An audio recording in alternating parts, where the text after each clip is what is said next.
exciting. In fact, so many people here on Guam are just enthralled, and they can't stop watching it, like I can't stop watching when the ROV is down exploring.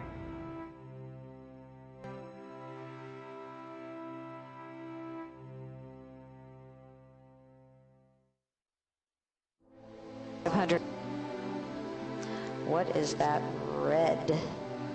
Wow. Oh gosh. Look at this. That's something called bubblegum coral.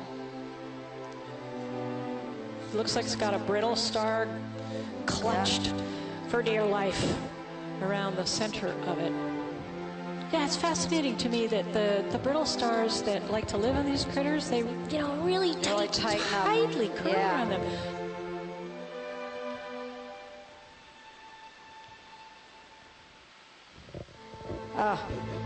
This is a little oasis for all kinds of life. Lovely yes, little please. crab up there. Yeah, looks great.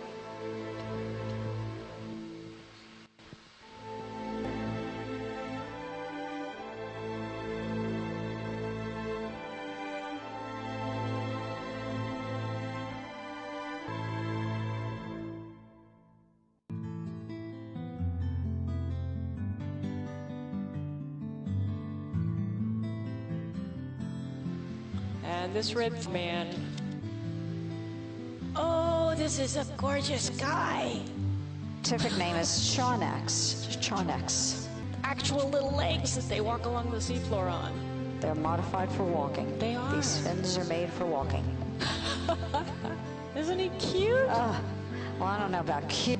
Well, you know, I really like frogs, and so the more I am drawn if to we it. kiss this, is it going to turn into a beautiful fish? No, it's going to turn into a prince. So, Patty, you said you like frogs, so this is a frogfish. And it has a little lure right between its eyes. I presume that is to dangle in front of prospective prey. Mm-hmm. Beautiful color patterns, beautiful, absolutely gorgeous.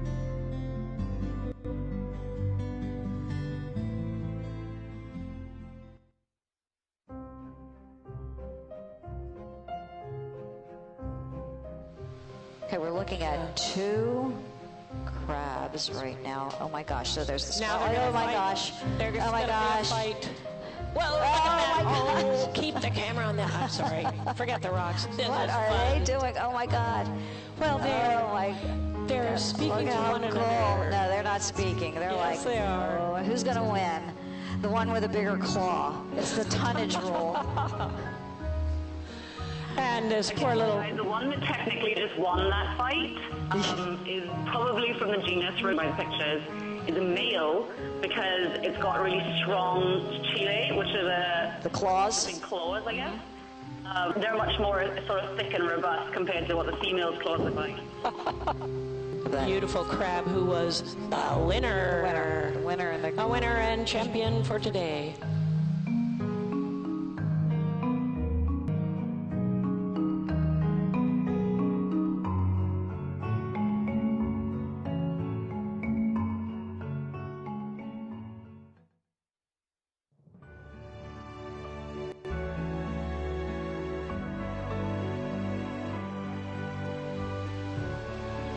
We're at 5,878 meters in the southern part of the Mariana Trench over by the Challenger Deep.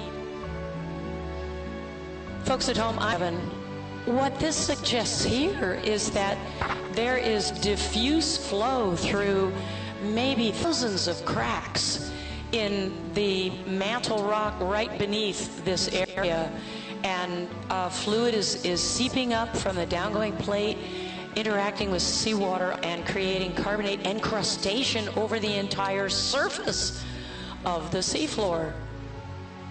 It does look like a carbonate cap on the top of this. And I have never seen, oh my goodness, I've never seen such an expanse. Yeah, if that stuff is all carbonate, it's like a mantle. This is the biggest carbonate field I think anybody's ever seen on the seafloor. This is tremendous.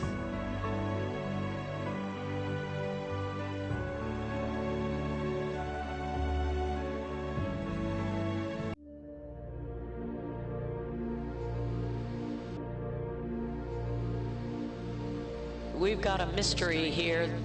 This white thing, Shirley's going, that is not a sponge. That does not look like a sponge to me. What the heck is that? That's fascinating. I think it looks like a benthic ctenophore in the genus Lyroctes. Have you ever seen anything like that? And I've never seen anything like that anywhere. We've seen lots of ctenophores in the water column. They look like little ovals. Well, this is an interesting group of ctenophores which is adapted to live on the substrate. Wow. What do you think? Another one of these anemone babies. Or it's a fish. Nudibranch. Could it be something completely different? Could it be a gastropod? Could it be a sea slug? But it's definitely in mollusca. We spent 4 different phyla there before we could narrow this one down. What is that? It's an anemone. No, it's and I not. think it's called Alicia.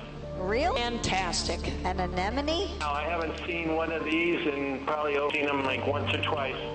Wow. Incredibly gorgeous animals when they're extended. Oh, I bet. And I think at night and they retract during the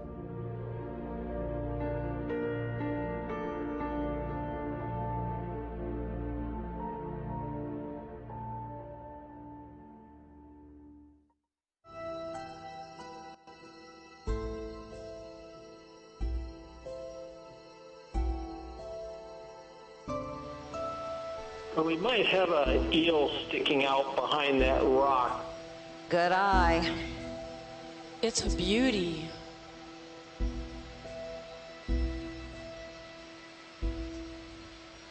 So a couple things about morays. Trying to swim from one hole to the next hole, they'll swim sideways. They don't sort of swim up and down. So he's kind of turning sideways, but he's not really, I don't think he's going to, yeah, there he goes. You see, he's swimming sideways. Which is pretty interesting, and that may be the reason why he's got those nice, big, long fins. Those laser dots are 10 centimeters apart, about 4 inches apart. So you can see it's pretty long. Pretty long.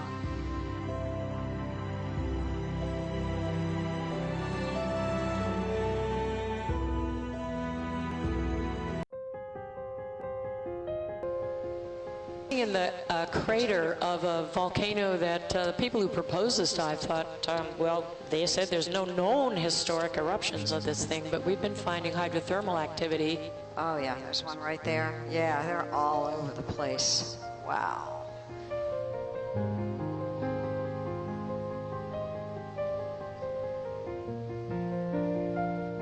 Oh boy, look at the snake. Oh, is that pretty?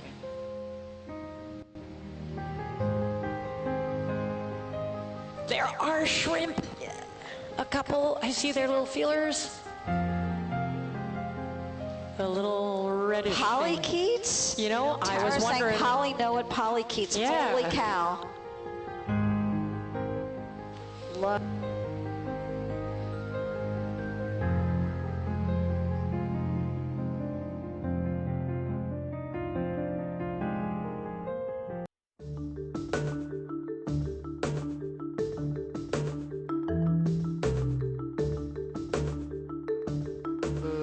What is this? This is a very feathery thing. Oh my gosh. It looks like It sure is. an urchin with the longest spines I've ever seen on an urchin. That's a beautiful I know, thing. it's very pretty. Moving. This little guy's walking. So delicate. So it looks like those spines are really flexible too. Yes. Yes, you can see them bending a bit. One of our ROV crew said they're flexible until you have one in your foot. So true, so true.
brittle star, maybe two, definitely more than one.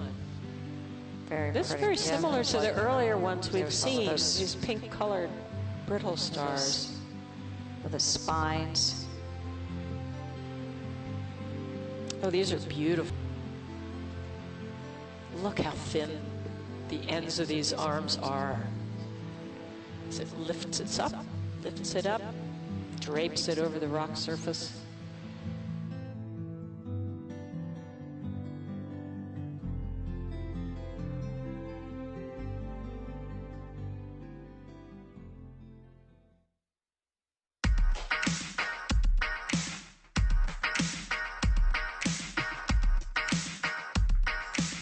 We are at 4,353 meters.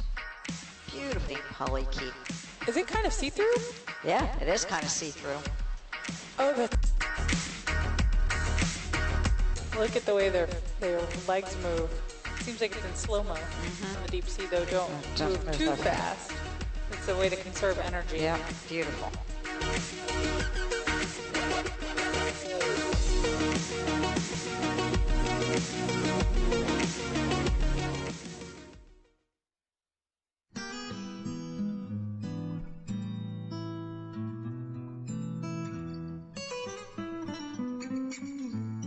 Ooh, looks like an anemone.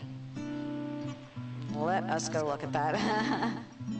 So we're getting several people from shore saying relicanthus, relicanthus, relicanthus. Look at the length of Yes, the look at those They go tentacles. way out. Wow, oh my, oh my.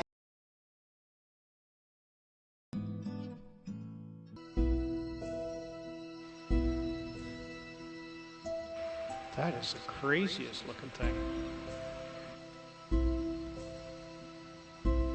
Oh, this is fantastic. It's not swimming all the time. It could be the Mary Poppins of sea cucumbers. It's just decided to move on. And This is just phenomenal.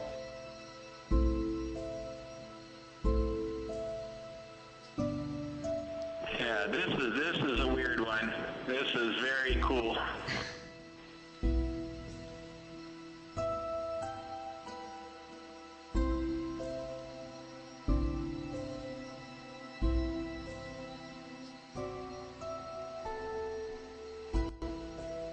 That's amazing how little we know about the ocean.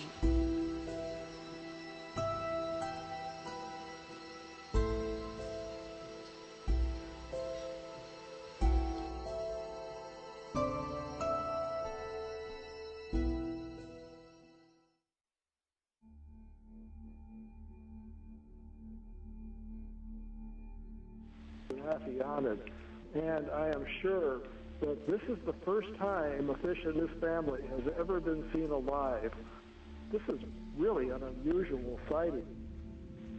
Wow, look at those eyes. Oh my God. Oh, and the looks like Falcor, the dragon from the Never-Ending Story. A lot of them are only known from single specimens collected with deep-sea trawling or dredges. There has been a big debate about whether these are pelagic, living up in the water column, or whether they're associated with the bottom, like this one is. So not only do you have the first sighting, but you've got some of the first evidence to not necessarily solve that debate, but make a strong argument that yes, the family is a bottom-living family. Some of us working with the fish have had wish lists, sort of bucket lists for what we might want to see, and a fish in this family was probably first on those lists for a lot of us. Wow. This is just remarkable.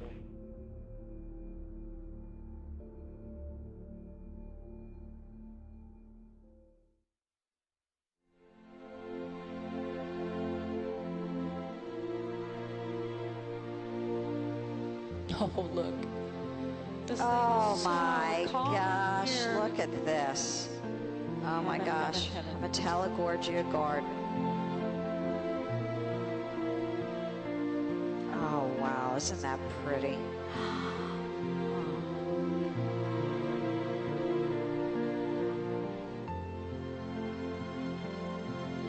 Each of them has only one brittle star ophiuroid in its branches. And you also see that there's nothing else living on these colonies. There's no barnacles, there's no other kinds of brittle stars, there are no crabs, no shrimp.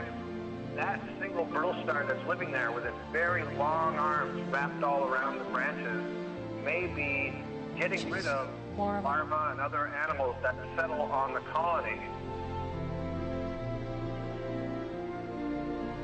Oh, this is truly, looks like blossoms on a tree. Absolutely looks like cherry blossom. Gorgeous.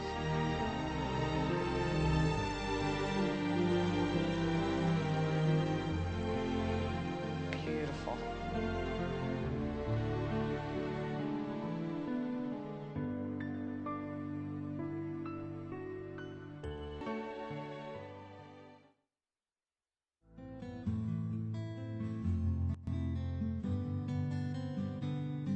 Weird bivalve that's called rudist bivalve.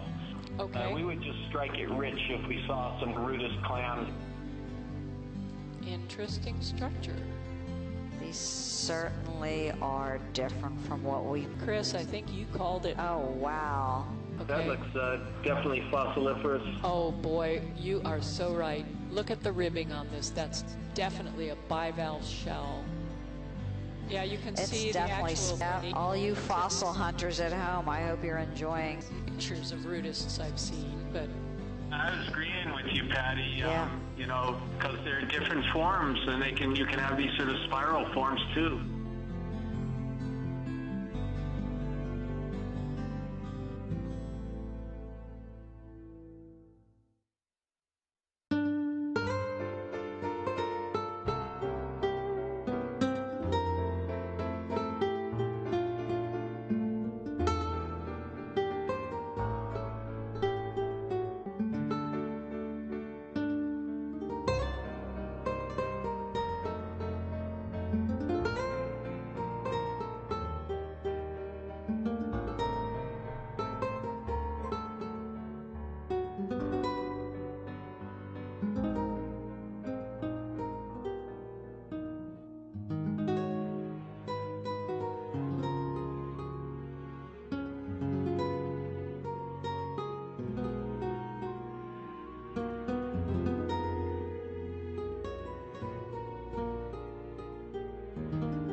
it's got immense antennae. It's got gigantic long antennae. chopsticks. Yeah. What a great portrait from the deep. So there are a lot of animals in the deep sea that have really extended attention, and part of the reason is that kind of like cat whiskers, it gives them a much greater area that they can sense because it is really dark down here and not able to use light and vision as much.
We got a fish that just came up off of the bottom. Oh, Chris. Oh.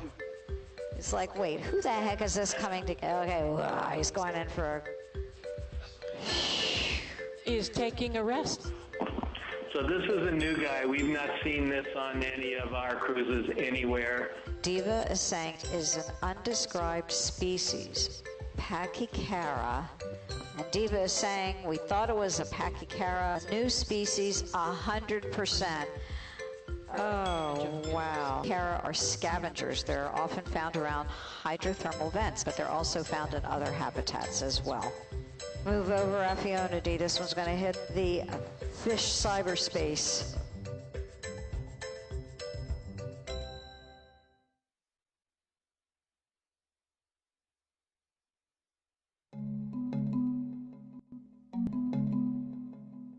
Bottom fish, first bottom fish.